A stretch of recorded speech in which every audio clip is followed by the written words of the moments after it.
Hello guys, welcome to government private job alerts. मैं आशा करता हूँ आप सभी लोग अच्छे होंगे और अपनी फैमिली का ध्यान रख रहे होंगे। सो गाइस, जैसे कि मैंने आप लोगों से प्रॉमिस किया था कि मैं जो लास्ट 7 डेज स्ट्रेटजी प्रिपरेशन जो स्ट्रेटजी हमारी हम उसे कंटिन्यू करेंगे और उसी की सीरीज़ में आज हमारा डे 2 स्टार्ट हो गया है।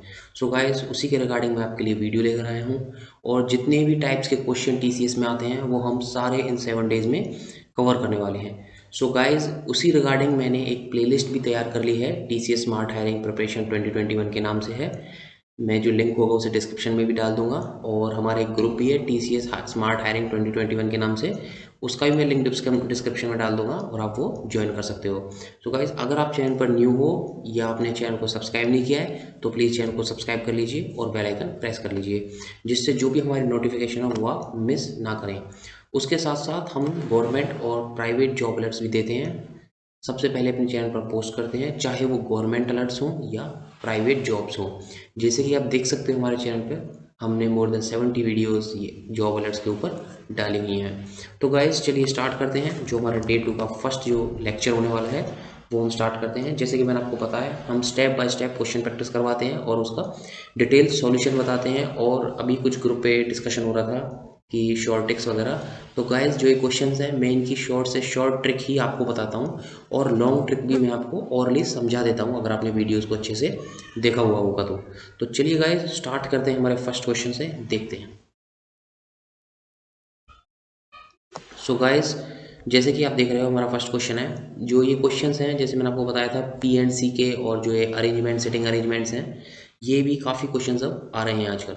सो आप देखिए इस क्वेश्चन को कितनी इजीली सॉल्व करेंगे। In what ways the letters of the word rumour can be arrange. देखिए गाइस, इसमें हमें अरेंज करना है। सो इसमें हमें क्या लगाना है, हमें परमुटेशन लगाना है, कॉम्बिनेशन नहीं लगाना। अगर हमें सिर्फ अरेंज करना होता है तो हम परमुटेशन लगाते हैं, पहली चीज़। दूसरी चीज़, हम इसे अरेंज कैसे करें। अब आपको अरेंज कैसे करना है, लाइक जैसे देखिए आपके नंबर ऑफ वर्ड्स कितने हैं इसमें, सॉरी नंबर ऑफ लेटर्स कितने हैं इस वर्ड में। अब देखिए आप 1 2 3 4 5 और 6, दैट मीन्स आपके 6 लेटर्स हैं। देखिए गाइस, मैं इसे थोड़ा सा डिटेल में बताऊंगा आप लोगों को। 2 3 4 5 6। और आप ऐसे ही क्वेश्चन फिर प्रैक्टिस कीजिए, बिकॉज ये प्रिपरेशन स्ट्रेटजी है। और अगर आपको कोई डाउट हो तो आप जो टेलीग्राम चैनल है उस पर आप पूछ सकते हो, या फिर आप कोई अगर आपको वीडियो का डाउट है तो आप कमेंट सेक्शन में बता सकते हो। मैंने लास्ट टाइम भी जो वीडियो बनाई थी उसके 2 to 3 क्वेश्चंस मैंने बोला था कि आप कमेंट सेक्शन में बताइएगा। आई थिंक किसी ने कमेंट नहीं किया है। सो मैं यही रिक्वेस्ट करूँगा, कमेंट सेक्शन में आप बताइए, जिससे जो हमारा डिस्कशन हो वो और थोड़ा हेल्दी हो सके और मैं ज़्यादा से ज़्यादा आपको दे सकूँ। सो गाइस देखिए, अब आपके 6 वर्ड्स हैं, सॉरी 6 लेटर्स हैं इस वर्ड के, र्यूमर के 3 and 3। अब गाइस आप एक चीज़ देखिए, 1 2 3 4 5 6 आपने वर्ड बना दिया। अब आप देखिए जो आपका आर है उसे आप कितनी पोजीशंस पे रख सकते हो। आप बोलोगे सर 1 2 3 4 5 6 पे रखूंगा। मैंने कहा चलो ओके 6 पे रख देना, बट क्या होगा, आपका आर 2 टाइम्स आ रहा है। आप जहाँ भी आर को रखोगे वो रिपीट होगा। ऐसे ही अगर मैं यू की बात करता हूँ, आपका जो होगा यू, ये भी आपका रिपीट होगा 2 टाइम्स। उसके बाद एम, एम आपका फुल जो आपको 5 टाइम्स होगा वो आएगा। फिर उसके बाद मैं ओ की बात करता हूँ तो भी सेम आपका सिंगल वर्ड है। सो गाइज अब देखिए, अब जैसे आपको अरेंज करना होता है तो आप कितने वेज में अरेंज करेंगे इसे, डायरेक्ट मेथड बताता हूँ आपको, 1 2 3 4 5 6। सो आप बोलोगे सर फैक्टोरियल 6 वेज में अरेंज हो जाएगा र्यूमर वर्ड। अब आप बोलोगे कि, अब आप देखिए फैक्टोरियल 6 का क्या मतलब है। अब देखिए, अगर जैसे आप इसे 6 वेज में डालोगे सो आपको ये 4 में डालना पड़ेगा। मीन्स अगर आपका जैसे आपने आर को सेट कर दिया यहाँ पे 6 times, like R R R R यहाँ पे आ सकता है। अगर आपने जब आर को यहाँ सेट कर ही दिया है, सो अब जो अगला नंबर होगा फॉर एग्जांपल यू, तो आपका यू क्या होगा, आपका यू यहाँ नहीं आ सकता। दैट मीन्स 1 2 3 4 5 जो यू की वैल्यू होगी वो यहाँ सेट हो गई। अब आप देखिए अगर मैं एम की बात करूँ तो, अब आप एम देखिए 1 2 3 4, एम सिर्फ 4 पोजीशन पे आ सकता है। सो दैट मीन्स ये 4, क्यों, क्योंकि जो आपकी फर्स्ट 2 पोजीशन थी वो ऑक्यूपाई हो चुकी हैं। दैट मीन्स 4 3 2 1, ये तो हो गया आपका जो बेसिक था बिल्कुल, आप इस वे से सॉल्व कर सकते हो। अब गाइज ये तो हो गया हमारा फैक्टोरियल 6। अब आप बोलोगे सर हमारा जो आर है वो रिपीट हो रहा है। दैट मीन्स जो आपकी अगर 2 पोजीशन, जैसे आर की वैल्यू आप 6 रखोगे, 6 जगह पे आ सकता है, लेकिन ये 6 पे नहीं आ सकता। क्यों, क्योंकि जो आर है वो रिपीट हो रहा है। फॉर एग्जाम्पल जैसे आपका यू है ये भी रिपीट हो रहा है। सो दैट मीन्स जो आप वर्ड बनाओगे, जैसे परमुटेशन से आप वर्ड बनाओगे, उसमें क्या होगा, जो आपके वर्ड होंगे वो 2 वर्ड आपके सेम आने वाले हैं। क्यों, क्योंकि आर आपका 2 टाइम्स रिपीट होगा और यू भी आपका 2 टाइम्स रिपीट होगा। सो गाइज ऐसे क्या करते हैं हम इन क्वेश्चंस में, जितने भी वर्ड आपके रिपीट होते हैं आप अपॉन उतना ही कर देते हो। जैसे आपके 2 वर्ड्स रिपीट हुए हैं तो आप क्या करोगे, अपॉन 2। गेटिंग। उसके बाद अब देखिए आपका जो है 2 आपने यूज किया है, ये किया है आर के लिए, क्योंकि आपका आर रिपीट हो रहा था। आपका आर क्या हो रहा था, रिपीट हो रहा था। उसके बाद मैं बात करूँ आपका यू, यू भी रिपीट हो रहा है आपका, तो आप क्या करोगे 2 इंटू टू। तो आपका आंसर क्या हो जाएगा, factorial 6 upon 2 into two. 2 into two means 4। और आपका फैक्टोरियल 6 कितना होता है, आप इसे याद कर लीजिए, 6 5 30 एंड 30 एंड 4 120, 120 360, 360 टू 720। सो आपका फैक्टोरियल 6 होता है 720 अपॉन 4, तो आपका आंसर हो गया ए 180। अब देखिए 720 अपॉन 4 कितना होगा आपका, 180 होगा। सो गाइस आई थिंक आपको समझ आ गया है। अब आप पूछोगे सर अगर आपके मीन्स और भी लेटर्स सेम होते तो क्या करते, तो आपको इंटू टू ही करना पड़ता हमेशा। आई थिंक आपको समझ आ गया है। सो चलिए नेक्स्ट क्वेश्चन देखते हैं। अब आप ये क्वेश्चन देखिए, क्या है कि जो टीसीएस है उन्होंने सिंप्लीफिकेशन में, यहाँ से एस से डिनोट करता हूँ, सिंप्लीफिकेशन से काफ़ी क्वेश्चंस पूछे हुए हैं। और जो सिंप्लीफिकेशन के क्वेश्चन है, जो डिटेल क्वेश्चन होते हैं जिसमें हम बोर्ड मार्क्स वगैरह लगाते हैं, वो भी मैं आप लोगों के साथ डिस्कस करूंगा। पहले आप ये क्वेश्चन देखिए। अब आप देखिए 1120 upon square root of something. Square root of something means आप स्क्वायर रूट ऑफ एक्स समझ सकते हो। अब आप देखिए अगर मैं इसे ऐसे लिखूँ 1120 upon square root of something means square root of x, ये हो गया आपका square root of x is equals to, ये कितना हो जाएगा आपका 80। यही तो क्वेश्चन है आपका। अब आपको क्या निकालना है, आपको सिंपल वैल्यू, आपको एक्स की वैल्यू निकालनी है। सो गाइस देखिए आई थिंक 0 से 0 आपका एलिमिनेट हो जाएगा, और आपका ये आपको दिख रहा है शायद 14 इंटू 8 होता है 112, तो ये कितना हो जाएगा आपका 14। कितना हो गया 14। अब रूट एक्स की वैल्यू आपकी 14 है, लेकिन जो आपको एक्चुअल वैल्यू देनी है वो देनी है एक्स की। सो 14 का स्क्वायर कितना हो जाएगा, x is equals to, because ये रूट एक्स की वैल्यू 14 है, सो 14, सो एक्स की वैल्यू कितनी हो जाएगी आपकी 14 का स्क्वायर। और आई थिंक आपको याद होगा 14 स्क्वायर होता है 196। तो गाइस देखिए कुछ आपने जैसे देखिए 3.4 भी दिया हुआ आपको। अब जैसे छोटे वैल्यूज दिए हैं तो कुछ क्वेश्चन, कुछ लोग क्या करते हैं कि जैसे रूट एक्स की वैल्यू 14 है तो क्या करेंगे, एक्स की वैल्यू निकालने के लिए 14 का ही रूट कर देते हैं। तो ये गलत हो जाएगा, बिकॉज ये 14 का रूट ही है 3.474। और क्या होता है, जैसे आप टीसीएस का मैंने जैसे आपको पता है, जो आपके टेलीग्राम चैनल है हमारा जो ग्रुप है, उसमें भी यही चीज़ें डिस्कस हो रही हैं कि ये फेक है या रियल है, कि जो आपकी टाइमिंग देते हैं। देखो भाई जो आपका मे का सेशन हुआ था और ऑलमोस्ट जो 2021 ने में जो आपके टीसीएस ने एग्ज़ाम्स लिए हैं उनमें उन्होंने यही पैटर्न रखा हुआ है। क्योंकि क्या हुआ था 2020 में, जैसे ऑनलाइन जो एग्ज़ाम होने लगे थे आपके कोविड क्राइसिस की वजह से, सो क्या हुआ कि काफ़ी लोग चीटिंग करने लगे ग्रुप्स वगैरह, जैसे मैंने आपको बताया। सो ये उसी चीज़ को रिड्यूस करने के लिए इन्होंने क्या किया, एक क्वेश्चन के लिए इतना ही टाइम देंगे। सो उससे क्या होगा कि आप चीटिंग भी कम से कम कर पाओगे, बिकॉज अगर आपके पास 1 मिनट या 1.5 मिनट है, लाइक 1.5 मिनट मीन्स आपको 90 सेकेंड्स दिए हुए हैं, अगर बाई चांस आप सोचिए, तो आप क्या उसकी पिक खींच के बिना आगे ग्रुप में फॉरवर्ड करोगे या खुद करना पसंद करोगे, आप एक चीज़ सोचिएगा। सो ये उसी के लिए आपके लिए एक न्यू मेथड इन्होंने लॉन्च किया है। सो गाइस चलिए नेक्स्ट क्वेश्चन देखते हैं। इसलिए मैं आपसे कहता हूँ आप एक बार प्रिपरेशन के लिए आप वीडियोस देख लीजिए सिर्फ। इसमें क्या होगा कि हम हर टाइप के क्वेश्चन आपको करवा रहे हैं, तो क्या होगा कि ऑन द स्पॉट वो क्वेश्चन, अगर कोई नया क्वेश्चन आपके पास आया तो ऑन द स्पॉट आपको स्ट्राइक नहीं होगा वो। लेकिन अगर आपने उसी टाइप का एक क्वेश्चन अगर आपने प्रैक्टिस किया हुआ है तो क्या होगा, आपको डायरेक्ट स्ट्राइक होगा और आप डायरेक्ट सॉल्व करने लग जाओगे उस क्वेश्चन को। इसलिए जो है प्रिपरेशन स्ट्रेटेजी जो मैंने आपको बताई है, इसके लाने का यही कारण है कि आपको एक बार स्ट्राइक हो जाए वो क्वेश्चन, पर्टिकुलर क्वेश्चन, उसके बाद तो आप सॉल्व कर लोगे। बट अब आप सोचिए आपने कोई पर्टिकुलर क्वेश्चन है, कुछ XYZ क्वेश्चन है, वो आपने लाइफ में ही फर्स्ट टाइम देखा हो, सो आप क्या करोगे उस केस में, आप तो उसे सोचोगे ही, इतने ही आपका जो 1 मिनट या 1.5 मिनट है वो निकल जाएगा, फिर क्या फायदा उस चीज़ का। सो गाइस चलिए आगे चलते हैं, वीडियो ज़्यादा लंबी हो जाएगी। अब आप ये क्वेश्चन देखिए, ये भी काफ़ी ट्रेंडिंग में ये क्वेश्चन। अगर आपकी एक्स की वैल्यू 1/√1 प्लस है, 1+√2 या √2+1 है, लाइक एक्स की वैल्यू क्या है आपकी, अब आप देखिए एक्स की वैल्यू आपकी 1/√2+1, 1/√2, ये क्या आपकी 1/√2+1, √2+1। गाइज ये आपकी एक्स की वैल्यू। अब आपको फाइंड क्या करना है, आपको फाइंड करना है x+1। अब कुछ लोग क्या करेंगे, ये एक्स की वैल्यू है, इसमें आप 1 ऐड कर दोगे तो क्या आ जाएगा, √2+2/√2+1। उसके बाद फिर आप कॉमन लोगे √2+2। आप ऐसे भी सॉल्व कर सकते हो, देखिए मैं आपको दिखाता हूँ। तो आप लोग एक चीज़ देखिए, ये आपकी एक्स की वैल्यू है, आप क्या करो डायरेक्ट +1 कर दो। सो आपका आंसर क्या आएगा, आप इसका एलसीएम लोगे, आई थिंक एलसीएम लेना सबको आता है। सो क्या हो जाएगा 1 प्लस ये क्या हो गया आपका √2 × 1, दैट इज √2, और ये क्या हो गया 1 × 1 क्या हो गया आपका +1। सो ये हो गया आपका √2+1। 1 अपॉन ये कितना हो गया आपका √2 + 1। अब गाइस देखिए ये हो गया आपका √2 + 1। अब एक चीज़ देखिए आपका ये कितना हो जाएगा आपका ऊपर न्यूमरेटर में आपका हो जाएगा 2 + √2 कितना हो जाएगा 2 प्लस मैं यहाँ लिख देता हूँ 2 प्लस ये हो गया आपका √2 और जो आपका डिनोमिनेटर है उसमें क्या हो जाएगा 2 + √2 और जो आपका डिनोमिनेटर है उसमें क्या हो जाएगा आपका √2 + 1 कितना हो गया √2 + 1। अब गाइस एक चीज़ देखिए अगर मैं न्यूमरेटर से √2 कॉमन निकाल देता हूँ। अब देखिए अगर मैं न्यूमरेटर से √2 कॉमन निकाल देता हूँ तो आपका क्या बचेगा यहाँ से 2 से जब √2 निकलेगा तो क्या बचेगा √2 बनेगा कितना बनेगा √2 प्लस आपका जब √2 अपना कॉमन निकाल लिया तो क्या बच गया 1 उसके बाद अपॉन क्या बनेगा आपका सिंपल यही टर्म आपकी यहाँ आने वाली है और जो ये टर्म यहाँ से ये एलिमिनेट हो जाएगी। सो आपका आंसर क्या बचा √2। एक तो हो गया आपका ये मेथड चलिए इससे आ गया वरना क्या होता है कि काफ़ी जो क्वेश्चंस होते हैं उसमें क्या होता है कि मेथड काफ़ी लंबा हो जाता है ये वाला अगर आप डायरेक्ट प्लस माइनस करते हो।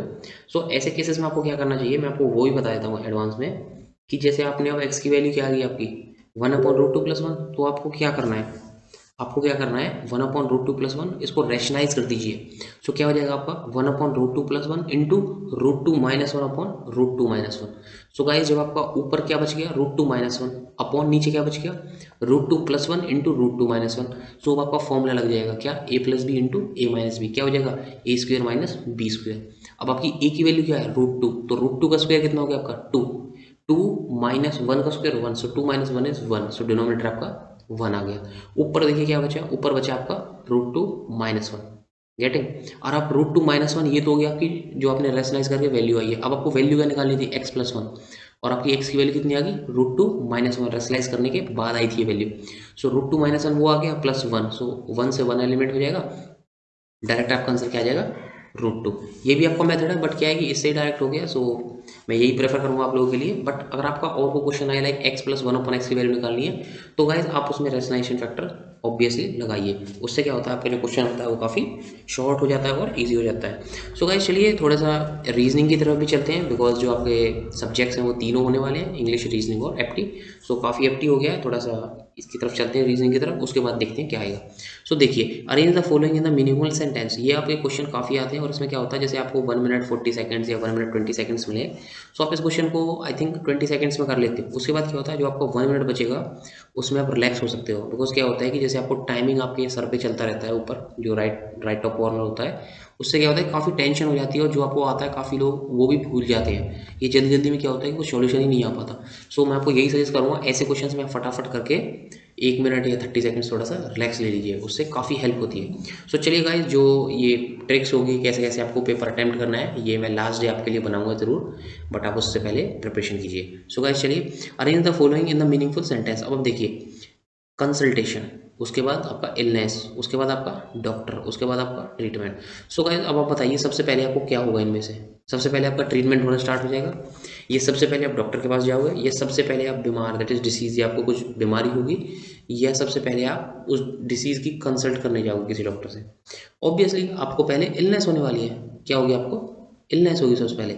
उसके बाद क्या करोगे आप डॉक्टर के पास जाओगे उसके बाद क्या करोगे आप डॉक्टर के पास जाओगे। अब देखिए जो आपका हो गया वो हो गया सबसे पहले आपको इलनेस होगी 2 इसका मतलब लास्ट के दोनों गलत हो गए दैट मीन्स मैंने आपको काफ़ी बार बताया हुआ आप ऑप्शंस को एलिमिनेट करना सीखिए ना कि सारे क्वेश्चन ऑप्शंस के साथ एक साथ टैकल कीजिए। अब आपने देखिए दो ऑप्शंस जो आपके सी और डी थे वो आपने डायरेक्ट डिलीट कर दिए। अब आपका जो हेडेक है सिर्फ दो ऑप्शन में बचा इसमें इससे क्या होता है कि आपको जो सॉल्व करने की पावर होती है वो बढ़ जाती है और जो टाइम होता है आपका सॉल्व करने का वो डिक्रीज हो जाता है। अब आप देखिए सबसे पहले आपको इलनेस होगी ओके उसके बाद आप डॉक्टर के पास जाओगे ऑब्वियसली पहले डॉक्टर के पास जाओगे डॉक्टर के साथ क्या करोगे आप कंसल्ट करोगे कि मेरे को ये प्रॉब्लम है। सो क्या हो गया आपका 2 3 1। अब ट्रीटमेंट को छोड़िए 2 3 1 कहाँ पे है सॉरी 2 3 1 कहाँ पे है। अब आपका देखिए सिर्फ एक ही ऑप्शन में आपका 2 3 1 है। सो जो आपका आंसर हो जाएगा वो क्या हो जाएगा ए। देखिए कितना इजीली सॉल्व हो गया बट मैं आपको यही सजेस्ट करूंगा सबसे पहले आप ऑप्शंस को एलिमिनेट कीजिए। चलिए नेक्स्ट क्वेश्चन देखते हैं अरेंज द फॉलोइंग ये मैंने दो क्वेश्चन डाले हुए हैं आप लोगों के लिए। अब आप देखिए जो आपका arrange the following logical order ये भी क्वेश्चन काफ़ी आते हैं आपको लॉजिकल ऑर्डर में अरेंज करना होता है। अब आप देखिए euphoria happiness ambivalence ecstasy and pleasure इनमें आपको अरेंज करना है। अब देखिए सबसे पहले आपको क्या करना होता है, आपको देखिए कौन सा आपका सबसे पहले है या रिपीट हो रहा है, उससे क्या होता है आपको थोड़ी सी ट्रिक लग जाती है। अब आप देखिए 4 3 2 1, ये तो सारे एक साथ आ गए, मीन्स 1 2 3 4 सारे हो गए, चलो कोई बात नहीं। अब आप एक चीज़ देखिए, मैं आपको बताता हूँ, चलिए थोड़ी सी जो इनकी मीनिंग है उन पर जाते हैं। हैप्पीनेस आई थिंक सबको पता है, खुशी। एम्बिवेलेंस, एम्बिवेलेंस होता है खुशी भी और गम भी, या तो बोल सकते हैं मीन एक शॉक रिएक्शन होता है, खुशी का भी हो सकता है वो, गम का भी, बट मोस्टली पॉजिटिव होता है, मीन्स हल्की फुल्की खुशी, आप ऐसा कह सकते हो। उसके बाद एक्सटेसी, एक्सटेसी मीन्स अपार बहुत ज़्यादा खुशी। प्लेजर मीन्स शांति, वही जो आपको प्लेजर होता है हैप्पीनेस से ज़्यादा पॉजिटिव खुशी दिखाता है। और आपका जो हो गया यूफोरिया, इसका मतलब भी होता है खुशी, काफ़ी खुशी नहीं बट एक्सटेसी से कम खुशी होती है, लेकिन खुशी ही होता है इसका मतलब, प्लेजर आप बोल सकते हो। ये सारी चीज़ें क्या होते हैं आपके सिनोनिम टाइप है। सो अब आप देखिए सबसे, अब आप देखिए मैंने आपको क्या बताया, एक्सटेसी, एक्सटेसी मीन्स सबसे ज़्यादा एक्सट्रीम प्लेजर। अब इसका मतलब या तो ये फर्स्ट पे आएगा या लास्ट पे आएगा, ये आपको समझ आ गया। अब देखिए सी और डी आपने यहीं के यहीं उड़ा दिया कि ये तो फर्स्ट या लास्ट पे आना था। अब आप देखिए अगर फर्स्ट पे आएगा ये फोर्थ, दैट मीन्स एक्सट्रीम खुशी सबसे आगे आ गई, इसका मतलब अब थोड़ी थोड़ी जो खुशी होगी वो कम होने लगेगी, दैट मीन्स डिक्रीजिंग ऑर्डर होगा। अगर मैं 4 को पहले एज्यूम करता हूँ, आपके अकॉर्डिंग मैं एज्यूम कर रहा हूँ, लाइक एक लेमैन लैंग्वेज से, एक लैंग्वेज लेमैन थिंकिंग के बिहाफ पे मैं आपको समझा रहा हूँ। अब आप देखिए आपका एक्सटेसी हो गया 4, ओके ठीक है, बिकॉज ये तो 3 था, ये नहीं चलता, सो ये 2 हो गए आपके। अब देखिए अगर आपका एक्सटेसी पहले आ गया, मीन्स आपका डिक्रीजिंग ऑर्डर जा रहे हो, ये सबसे ज़्यादा हो गया। उसके बाद 1 यूफोरिया, चलिए ठीक है, बिकॉज आई थिंक काफ़ी लोगों को इसका मतलब नहीं पता होता, इसलिए चलिए ठीक है यहाँ तक भी मान लेते हैं। उसके बाद 3 एम्बिवेलेंस, यहीं गड़बड़ हो गई, क्यों? जो आपका एम्बिवेलेंस था वो लास्ट में आना था, क्यों? क्योंकि बाकी जो सारे मतलब हैं, जो सारे मीनिंग्स हैं बाकी सारे, उनका मतलब खुशी है, लेकिन जो एम्बिवेलेंस है उसका मतलब खुशी दुख मीन्स 50-50 हो सकता है या 60-40 हो सकता है, बट खुशी तो होता ही है, दैट मीन्स हैप्पीनेस तो होता ही है, लेकिन बहुत कम होती है। इसका मतलब जो आपका 3 है ये या तो लास्ट में आना था या फर्स्ट में आना था। अब आप देखिए गाइस 4 आपका लास्ट में आ गया, दैट मीन्स डिक्रीजिंग भी हो सकता है, और जो आपका 3 था वो फर्स्ट पे आ गया, इसका मतलब जो आपका आंसर हो गया वो हो गया बी। देखिए 2 तो आपने स्टार्टिंग में एलिमिनेट ही कर दिए डायरेक्ट। अब आप बाकी जो 2 बचे आप देखिए कितनी इजीली आपने सॉल्व कर लिए। सो गाइस चलिए नेक्स्ट क्वेश्चन देखते हैं। उसके बाद देखिए there are 900 bottles to be filled. अब आप देखिए इसमें स्टेटमेंट 1 स्टेटमेंट 2, ये आप लोगों को कंफ्यूज करने के लिए काफ़ी बार ये क्वेश्चन देते हैं और आएंगे भी आपके एग्जाम में, आप इसे अच्छे से समझ लीजिएगा। अब देखिए there are 900 bottles to be filled, 900 bottles थी जो कि फिल करनी थी। आप देखिए Jim and Molly, Jim and Molly working independently, independently means होता है दोनों अलग अलग काम कर रहे हैं, दोनों के कोई म्यूचुअल कनेक्शन नहीं है, but at the same time take 30 minutes to fill the bottles, means अगर एक साथ वो 30 मिनट लेते हैं एक बॉटल को फिल करने के लिए। अब उसके बाद देखिए क्या पूछा हुआ आपसे, how long should it take Molly working by her self to fill the bottle. इसका मतलब आपको दोनों का गिवन है और सिर्फ मॉली का बताना है क्या होगा। इसका मतलब आपको कुछ एक और जो इन्फॉर्मेशन है वो और चाहिएगी, या तो जैसे आपको 30 मिनट का बता दिया, या तो आपके पास जो जिम है उसका कुछ बता दें, या मौली का कुछ एफिशिएंसी बता दें, जिससे कि हम इस 30 मिनट में से ही जो आपकी मौली है उसका जो फिलिंग ऑफ द बोटल्स जो उनकी एफिशिएंसी है वो हम पता कर सकें। अब देखिए स्टेटमेंट 1 क्या है आपका, Molly fills half as many bottles as Jim. अब आप देखिए जो आपका जिम था, अब आप देखिए जो आपका जिम था और जो आपकी मौली थी, उनकी दोनों की एफिशिएंसी कितनी थी गाइस, उनकी दोनों की एफिशिएंसी कितनी थी मौली और जिम की, वो थी आपकी 30 मिनट्स, इट इज आप 30 से लिख सकते हो, ठीक है गाइस, ये हो गया 30 मिनट्स, ठीक है गाइस 30 m। अब आप देखिए जब दोनों की आपको पता चल गई जिम और मौली की 30 मिनट्स है, और अब आपको मौली की एफिशिएंसी बता दी, तो आप इजीली कैलकुलेट कर सकते हो। मौली की आपको एफिशिएंसी बता दी है, अब आपको मौली की एफिशिएंसी बता दी है, तो इसे 1 अपॉन समथिंग करके आप डायरेक्ट सॉल्व कर सकते हो। इसका मतलब आपका आंसर आ जाएगा, आपको सॉल्व नहीं करना है, आई रिपीट आपको सॉल्व नहीं करना है, आपको सिर्फ ये देखना है आपका आंसर आ जाएगा कि नहीं आएगा। गेटिंग? अब आपको जो स्टेटमेंट बना है वो सही हो गया है, मीन्स इससे आपकी आंसर आ जाएगा। उसके बाद सेकंड स्टेटमेंट देखते हैं, Jim would take 45 minutes by himself, which of the following statements above is possible to be answer the question, ठीक है। अब गाइस आप देखिए, अब आपने सेकंड क्वेश्चन में क्या किया, सेकंड जो स्टेटमेंट थी उसमें उन्होंने बता दिया कि जो जिम था वो 45 मिनट लेता अकेला, और दोनों लेते हैं 35 मिनट। तो कैसे निकालेंगे इसको, इसको निकालेंगे 1/30 minus 1/45 is equals to 1/m कर सकते हो आप, बिकॉज आपको मौली की निकालनी है ना, जिम की दी हुई है।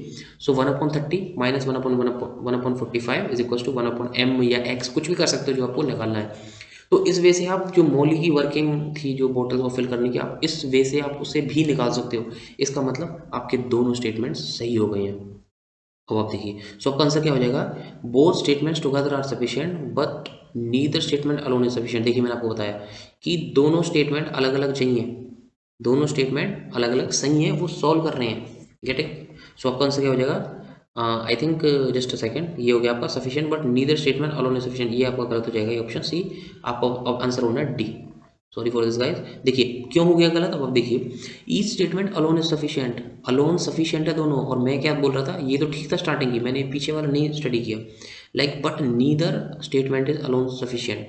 गाइस जो नीदर स्टेटमेंट मीन्स ना ये स्टेटमेंट सफिशिएंट आंसर देने के लिए ना ये है, बट ये दोनों है, उसका मतलब था कि ये दोनों स्टेटमेंट सफिशिएंट है, बट अगर आप सेपरेटली देखोगे स्टेटमेंट 1 और 2 को तो ये सफिशिएंट नहीं है। तो गाइस ऐसा बिल्कुल भी नहीं है, बिकॉज जैसे मैंने आपको बताया जे प्लस एम 30 मिनट्स था, अगर आप इसे ले लेते हो तो भी आपको जो एम की दैट इज मौलिक की जो एफिशिएंसी थी वो मिल जाएगी, और अगर आप अकेले सिर्फ स्टेटमेंट 2 को लेते हो तब भी आपकी एफिशिएंसी मिल जाएगी। सो गाइस दोनों ही ठीक है आप लोगों के लिए। सो गाइस चलिए नेक्स्ट देखते हैं।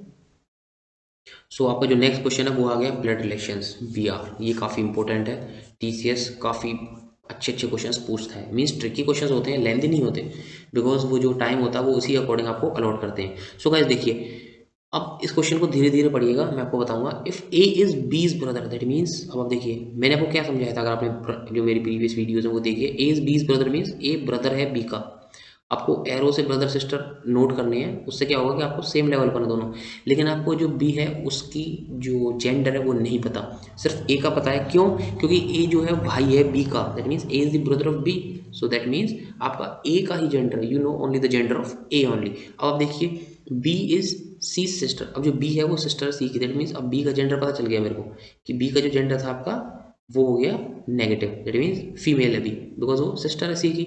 अब सी का जेंडर नहीं पता, ओके। अब आप देखिए सी इज डी इज फादर, अब सी डी के फादर है, सो दैट मीन्स सी क्या हो गए, सी फादर हो गए तो वो पॉजिटिव हो गए, और जो डी है वो इनका सन, नॉट सन। अब देखिए जो सी है आपका वो फादर है डी के, लेकिन आपको ये नहीं पता जो डी है वो इनके सन है या डॉटर है, दैट मीन्स आपको ये नहीं पता कि वो सन है या, सॉरी ये डी होगा, डॉटर है।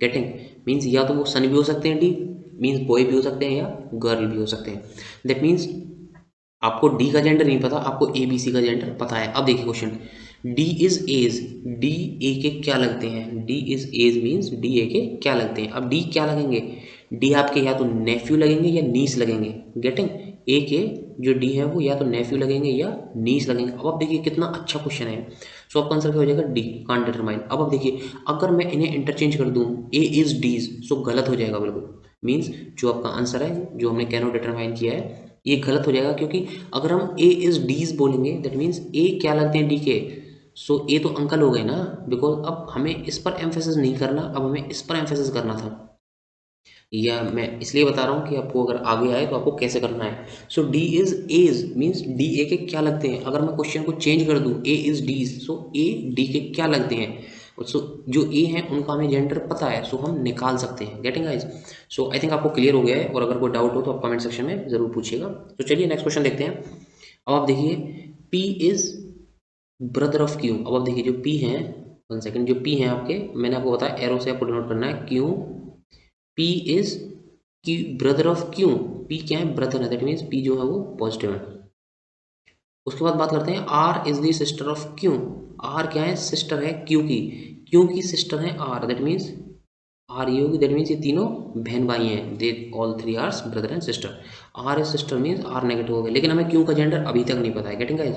अब आप देखिए how P is related to R, अब देखिए पी से कैसे आर रिलेटेड, सो पी तो ब्रदर है ऑब्वियसली, हमें इनके जेंडर से कोई मतलब नहीं है अभी, क्यों, क्योंकि आपको पी और आर के बीच में रिलेशन निकालना था, सो हमें पी का भी जेंडर पता है और आर का भी, अगर आर से पी होता या पी से आर होता तो हम दोनों निकाल लेते, सो इसका आंसर क्या हो जाएगा आपका ब्रदर, क्योंकि जो पी है वो ब्रदर है आर के।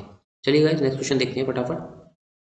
अब आप ये क्वेश्चन देखिए, Aparna's mother is the daughter of Vishnu sister. अब आप देखिए मैंने आपको क्या बताया था, जो आपका फर्स्ट क्वेश्चन हो उसे आप पहले लिख लीजिए, जो आपकी अपर्णा होगी, अपर्णा नेगेटिव होगी ऑब्वियसली, लेडी है कोई, अपर्णाज मदर, अब आप देखिए अपर्णा की मदर थी, मैंने आपको क्या बताया, एरोज आप बनाते रहिए, अगर साइड में है तो ब्रदर सिस्टर, ऊपर है तो मदर फादर या अंकल आंट एनीथिंग।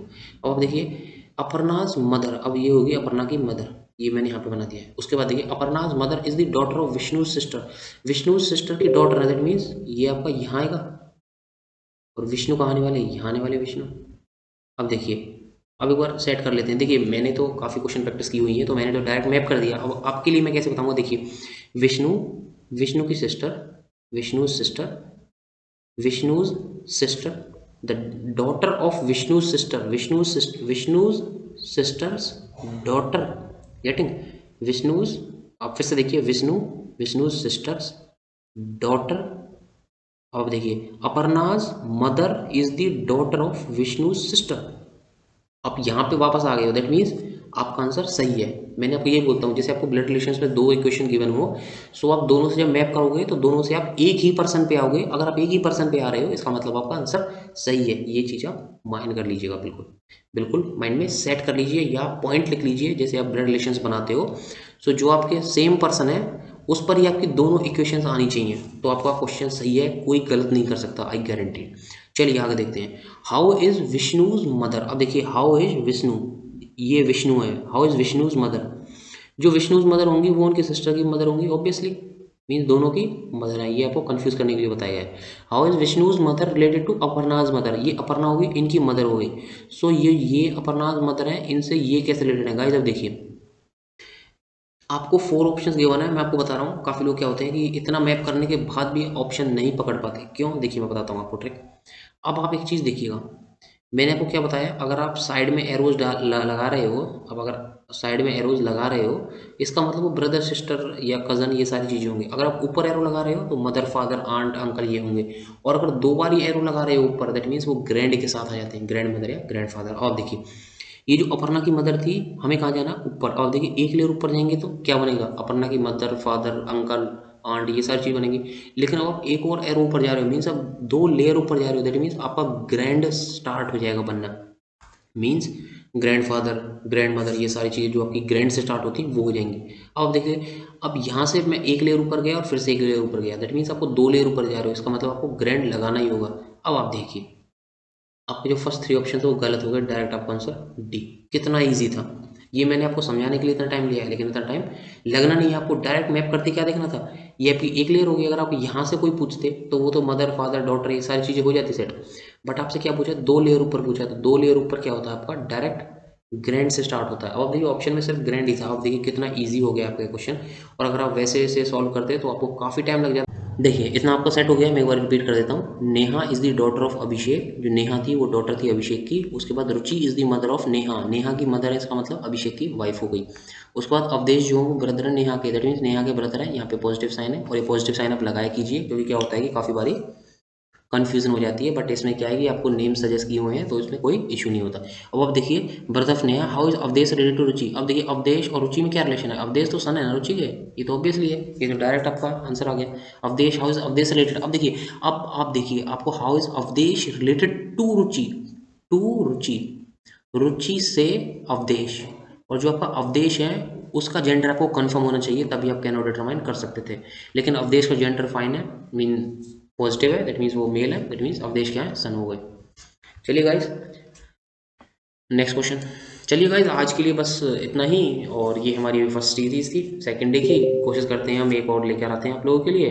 तब तक के लिए आप हमें सपोर्ट कीजिए और ये क्वेश्चन प्रैक्टिस करते रहिए। और आपको कोई डाउट है तो प्लीज़ कमेंट सेक्शन में बताइएगा, और चैनल को सब्सक्राइब करके बेल आइकन जरूर प्रेस कर लीजिएगा। आपके लिए जो TCS हायरिंग के लिए आपके लिए काफ़ी अच्छी अच्छी चीज़ें मैं लेकर आने वाला हूँ। तो गाइज चलिए मिलते हैं नेक्स्ट वीडियो में, तब तक के लिए जय हिंद।